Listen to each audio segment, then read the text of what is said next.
Hello Ravenhurst pupils. Well, today is our first bedtime story for year 3 and 4. We are reading Future Friend by David Baddeil. Now today I'm going to read the blurb to you and then the first 4 chapters. So sit back, relax and enjoy. The blurb says, a blockbusting Baddeil adventure that's ahead of its time 1001 years ago. 2019, Rahul Agarwal is a genius inventor, but Rahul has one big problem. He's lonely. 3020, Pip at 256x, hashtag YY.3_7 is lonely too, and can't even leave her living space due to the extreme heat outside. Until that day that Pip explores a glowing ring in a lab and finds herself in 2019. Together, Rahul and Pip are no longer lonely, but they have a whole world of new problems, including, just maybe, saving the world. Let's get into it. Part 1, the year 3020. Chapter 1, the stadium above the clouds. As ever, it was hard for Pip at 256x, hashtag YY.3_7's mum to get her out of bed. This was because Pip at 256x, hashtag YY.3_7 was 11, and 11-year-olds often are hard to get out of bed. But it was also because Pip at 256x, hashtag YY.3_7 slept in a pod that had a built-in dream set, and last night she had programmed it for scoring the winning goal in the World League final dream. At the point at which her mum started knocking on her window of her bed pod, Pip at 256x, hashtag YY.3_7 had in fact scored that goal and celebrated by whooshing around the ground in her gravityless boots. But there was still the great slide down from the stadium above the clouds to do, and she wasn't going to miss that. It always looked like such fun when the winning team zoomed down the giant slide holding up the trophy. So she just let the dream set reframe her mum's knock, knock, knock, so that it became the crowd chanting, Pip, Pip, Pip. The great slide down from the stadium above the clouds was great, the tallest in the solar system. The slide was made from graphite 42, a metal that was completely friction-free, and Pip whooshed down it at what felt like over 1,000 kilostrands a minute, and the view as she approached the city from above was fantastic. She was nearly at the bottom when, bump, her progress was halted by the gravityless boots of someone hovering in the way. Hey, shouted Pip, rubbing her face. You can't be here. I can, said the person hovering in the way. I'm your mum. I know, said Pip, but this is my dream. Yes, said Nina at 256x, hashtag YY.3_7, but I'm your mum. You just said that. Yes, but you seem to be forgetting it. And also that I have one of these. Nina took from the pocket of her image suit a small crystal inscribed with the words, Dream Set, Override Control. Oh, no, said Pip. Mum. Nina rotated the crystal. Instantly, everything, the great slide, the view up to the stadium above the clouds, the view down to the city, dissolved like tears in rain and was replaced by Pip in her bed pod, looking up at her mum standing outside the window of her pod. Nina's image suit was now set to standard mum. She had her arms crossed. Now what's going on, said Pip. I thought your dream override could only change my dream, not actually wake me up. You're not awake, said her mum. I just changed your dream to this. What? I'm now dreaming that I'm at home in my pod. Yes. What a rubbish dream. Yes, which is why you might as well wake up. Pip sighed. She blinked 3 times and woke up. She stretched, yawned and pressed the button by the side of her air mattress. The window of her pod opened with a smooth hiss. She frowned. Actually, she said, have I woken up because this looks exactly the same as my dream? Yes, said her mum. Good morning. Time for school. Chapter 2, House Unit 72. Luckily for Pip, who felt quite tired after all the dream confusion, school in 3020 was not somewhere you went. She did still have to get dressed and eat breakfast, but it helped that these things didn't involve a lot of effort. Pip, like everyone in 3020, had a small wireless chip implanted in her brain called a mind link. The mind link synced up to some of the items in her house unit, so when she wanted to get dressed, all she had to do was picture herself wearing her image suit and immediately it flew out of the cupboard, and once she stuck her arms out, fitted itself round her. The same with her boots. She lay down on the floor, stuck her legs up, wiggled her feet, then thought about them with boots on, and they, the boots, hovered from the side of the pod where she'd left them yesterday, and slid themselves on to those very same feet. Pip's breakfast didn't take much in the way of effort either, not because the pods and pans and food flew onto the cook station where she went into the food space and thought about them via mind link, although she could have done that, but because it was made by someone else, not her mum or dad. They were already busy working in the lab space. No, Pip's breakfast was made by Pip too. You'll meet it. No, let's be nice and call it her in a minute. This morning's breakfast was Pip's favourite, boiled eggs and soldiers. Not a boiled egg and soldiers pill, but real boiled eggs and soldiers. Just because this is the future doesn't mean everything's going to be like you expect it to be from films. Although obviously the eggs had been made from chicken cells, not laid by an actual chicken. Actual chickens lived in Zone X, where they had formed a very anti-human army and refused to lay eggs anymore. Once Pip had dressed and even breakfasted, it was indeed time for school, or as you would call it, if you lived in 3020, the Learning Matrix. TLM was, as you might have guessed, an online school.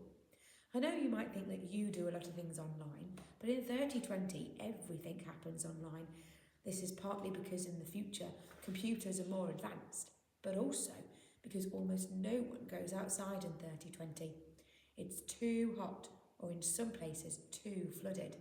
And also, there are some very nasty bugs floating about, some of which come from the mutant animals that have taken over a lot of the earth, and some of which were produced by humans as weapons in the various wars between now and then. This is why Pip's family was at 256x #YY.3_7.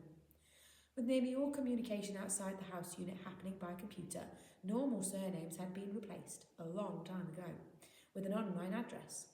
Obviously, with 24 billion people in the world and a whole section of the animal kingdom, particularly the chimps, now online as well, this meant that everyone had to have a long and complicated address.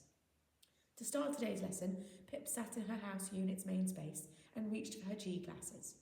Before she put them on though, she looked over to Block 5. Pip and her family, which was just her and her mum and dad, as the population police only allowed one child per family, lived in house unit 72. This was almost about halfway up Block 4, one of 20 enormous skyscrapers in Zone J, one of the poorest zones of the city. Pip saw that the sky was very red, like it was most of the time, and she could hear, as you could most of the time, the distant sound of thunder. But across the way, Pip could see the boy in the window of his house unit. He was just about to put on his G glasses as well. As he sometimes did, the boy looked up. They both knew what time they were meant to start school, smiled and waved. Pip smiled and waved back. He turned away and put his G glasses on. Pip frowned. She wished she knew him better, but though she could see him clearly and liked his new face and friendly smile, it was too far away for her to image search for his name. Pip sighed and put on her G glasses. At first, these just looked like ordinary glasses, but after a second, the lenses went dark. They bleeped and a series of lights went on around the edges of the lenses. In Pip's vision, a schoolroom appeared, although she was the only pupil. Miss Lucy was waiting for her. "Hello, Pip," she said. "Hello, Miss Lucy," said Pip. "I'll be your teacher today." "You're my teacher every day," said Pip. Miss Lucy frowned, and the edges of her body froze for a second, and then unfroze. "I've processed that statement, and I found it to be quite a little rude," she said. "Part of your learning is politeness." "Sorry, Miss Lucy." "Just because I don't exist is no reason to make fun of me." "You do exist," said Pip. "Not in the real world," said Miss Lucy, looking a little sad. Her body froze and unfroze again. "Sorry, that was a human emotion glitch. Anyway," she said, "today we're going to be doing history." "Oh good, what period?" "Your favourite, the 21st century." "Hey," said a voice to Pip's left. "No one's fed me my kitty junks." Chapter 3. A kind of toy. "Hold on, Miss L," said Pip. "Is that squeezy paws at 256x #YY.3_7? She replied. "Yes," said Pip, taking the G glasses off and looking down at a large, really an absolute unit, a total chunk of a cat. "Are you telling the truth?" "How dare you," said the cat, in a slow, rather posh drawl. "I always tell the truth." No, she doesn't, said a high-pitched, a better word would be squawky voice. Pip looked over at the bird cube. Dag, the family's green parrot who lived in a see-through cube which hovered below the middle of the ceiling, was staring in a bored way at Squeezy Paws. I'm just going to show you, we've got the bird and the very chunky cat. Shut up, parrot. You shut up, cat. No, you shut up, fat idiot. Oh, I know you are, but what am I? Guys, said Pip, stop arguing. What's the point of animals involving speech if that's all you're going to do? I told you before, Pip, said Dad, saying that is offensive to parrots. We could speak centuries ago. And then, after years of lagging behind, the other animals caught up. But now people forget we parrots led the way. Well, the truth is, Dag, said Miss Lucy, appearing as a full-size hologram in the middle of the room, that all that parrots used to say in the olden days was pretty Polly, over and over again.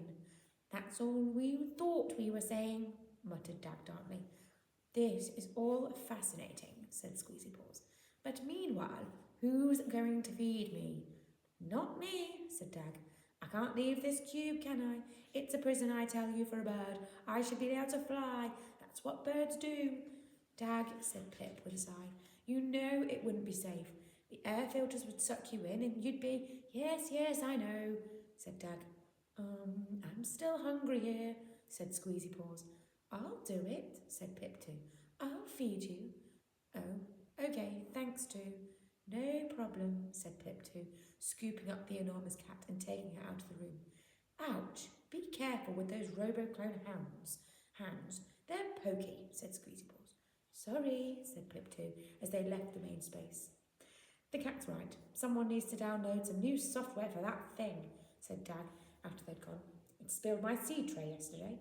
Shh, said Pip. She'll hear you. The parrot stared at her. You know it's a robot, right? It's not a real person. It's a clone, said Pip defensively, of me. Looks and sounds like you, yes. They've done a great job on the outer skin cell, but inside it's all moving parts, and some of them are rusty. Dag ruffled his feathers. I heard your mum and dad talking about a proper upgrade yesterday, a real upgrade. Pip looked round sharply towards the food space. Pip too was feeding Squeezy Paws, but she was also looking through at them. Had she heard? Pip moved closer to Dag, out of the roboclone's view. Getting a new Pip too, you mean? Yep, Pip 3, said Dag. Pip didn't know how to feel about this. 3 years ago, her parents had bought her Pip 2 to keep her company. The roboclone came with a growth cell installed, which meant that as Pip grew, so did Pip 2, continuing to look and sound the same as her. It sounds like Pip 2 was a kind of toy, but really it was much more than that. Pip 2 used to be Pip's closest friend. They'd done everything together. They'd read together and fed the pets together and played all the games together. They could within the house unit. They'd even slept in the same bed together. The last thing Pip would say at night was, "Good night, Pip 2. And Pip 2 would say, "Good night, Pip." But now that Pip was bigger, as because of the growth cell was Pip 2, there wasn't room for the roboclone inside her bed pod. And as time had gone by and Pip's parents began working all day in the lab space, Pip 2 had ended up spending less time with Pip and more time helping out around the house, cooking and cleaning and fixing things, which was what Pip's parents needed Pip 2 to do. So Pip and Pip 2's relationship had changed. It was still a bit like having a friend, but to be honest, Pip thought, and she didn't like thinking it, but she knew it was true. It was a bit more like having a twin who was more of a house unit keeper than a sister.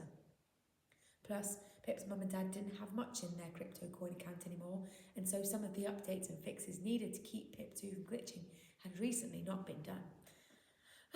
Said Miss Lucy. Any chance of starting this lesson?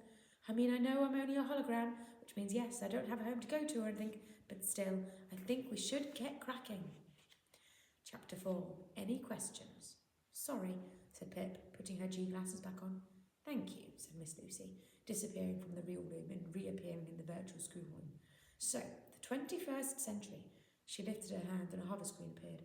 It started playing a screen with images of people walking about in old streets and squares. A deep, reassuring voice said, At the start of the 21st century, life for humans was still mainly driven by what used to be called face-to-face contact. The screen cut to show men and women in a cafe talking and laughing. Then an image of some other men and women, dressed more smartly, in an office talking seriously. Yes, back then people actually thought that the best way to get things done was to meet in person and talk. But it was at this point that the film changed to show a man in a room typing on what Pip knew from other films she'd seen to be a computer.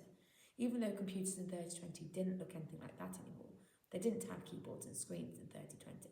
If, for example, Pip wanted to search for something on the grid, what you know as the internet, although 100,000 times faster, she would just do it through her G glasses or even directly from her mind link. The screen split into two, showing a woman on a computer. Then it split into four with a teenager and a child tapping on keyboards. And it carried on splitting and splitting until there were hundreds of people in the room, all trying on those old computers. Everyone realised it was much better and quicker to communicate using screens, and even though it was a very long time ago, this can be said to be the start of our own modern times. Miss Lucy raised her hand and the film stopped playing. Any question? Yes, thought Pip. Why does everyone look so lonely? But she just shook her head and Miss Lucy let the film carry on. I'm going to stop reading the book there. Chapter 5 will be continued next week by another teacher in Year 3 and Year 4. Have a good night and I hope you listen in to the next chapter in the coming weeks. Bye.